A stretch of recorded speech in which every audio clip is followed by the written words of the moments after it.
இது பணம் வரதுக்காக, பிசினஸ் டெவலப்மெண்ட்டுக்கு, வாழ்க்கையில பெரிய ஆளா வரதுக்கு, மந்திர சக்திகள் கைக்கு வர்றதுக்கு, அஷ்டகர்மங்கள் அஷ்டமா சக்திகள் கைக்கு வர்றதுக்கு பயன்படுத்திக்கலாம்.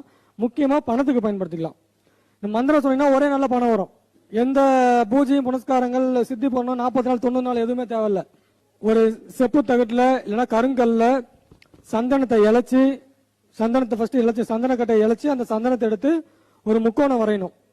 முக்கோணங்கிறது அந்த கூர் பகுதி கீழ் பார்த்த வர மாதிரி, கீழ் முக்கோணம், யோனி முக்கோணம் சொல்லுவாங்க இல்லையா, கீழ் பார்த்த மாதிரி அந்த கூர் பகுதி கீழ் நோக்கி வரணும். முக்கோணம் வரைஞ்சிக்கணும். நடுவுல ஹ்ரீம், புவனேஸ்வரி பூஜை ஹ்ரீம் போட்டுக்கணும். ஹ்ரீம் அதுல குறுக்கல எழுதிங்க.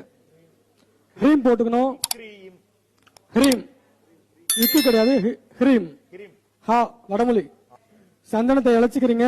ஒரு செப்பு தகுதிலையோ இல்ல வெள்ளி தகுதிலையோ இல்ல கருங்கல்லையோ இல்ல சந்தன பலகையிலையோ அந்த சந்தன சாந்து எடுத்து ஒரு முக்கோணம் வரைஞ்சிக்கணும். சென்டர்ல ஹ்ரீம் போட்டுக்கணும். மந்திரம் ஜெபம் பண்ணி டெய்லி அந்த சந்தனத்தை மட்டும் நெத்தியில வச்சுக்கணும். அவ்வளவுதான். அதாவது அந்த எந்திரத்தில் உள்ள அந்த சந்தனத்தை மந்திரம் ஜெபம் பண்ணி நெத்தியில வச்சுக்கணும். வியாபாரம் தொழில் பண்றவங்க பிசினஸ் நல்லா நடக்கணும், பணம் உடனே வரணும், நல்ல செல்வ செழிப்போட இருக்கணும், காரு பங்களா வசதியோட வாழணும், இதை நீங்க பயன்படுத்திக்கலாம். முக்கியமா முகவசியம் கிடைக்கும், நல்ல ஒரு வசீகர சக்தி கிடைக்கும், ஒரு தேஜஸ் இருக்கும், உடனே வேலை செய்யும், ஒரே நாள் வேலை செய்யும். சாவு வீட்டுக்கு போறதுக்கா? சாவக்கட்டுக்கா போலாமே. இந்த மந்திரங்கள் சொல்லலாம். சொல்லலாம். அதுக்கு அடுத்து இன்னொரு மந்திரம் இருக்கு, வர வெயிட் பண்ணுங்க, இன்னும் முடிக்கல. புரிஞ்சுதா? இப்ப எப்படி மாரணத்துக்கு எதிரிகளுக்கு உண்டான மந்திரம் உடனே வேலை செய்யற ஒரு மெத்தட் கொடுத்தனும், பணம் வரத்துக்கு உடனே வரக்கூடிய ஜனவசியம், வியாபார வசியம், தொழில் வசியத்துக்கு, முகவசியத்துக்கு இந்த முறை உடனே வேலை செய்யும், ஒரே நாள் வேலை செய்யும். 90 நாள் 11 நாள் கிடையாது.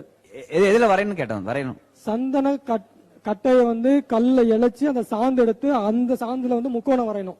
அந்த முக்கோணம் செப்பு தகட்டுல வரைஞ்சிக்கலாம், வெள்ளி தகட்டுல வரைஞ்சிக்கலாம், கருங்கல்ல வரைஞ்சிக்கலாம்.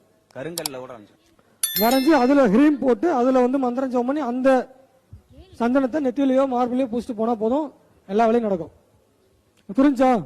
வெள்ளி குச்சியில செப்பு தகட்டுல வரையக்கூடாது. தாராளமா வரையலாம். சந்தனத்துல வரலாம், வெள்ளி குச்சிலையும் வரையலாம். சந்தனத்துல தான் வரைஞ்சி சந்தனத்தை தான் பூசிட்டு போகணும். சரி.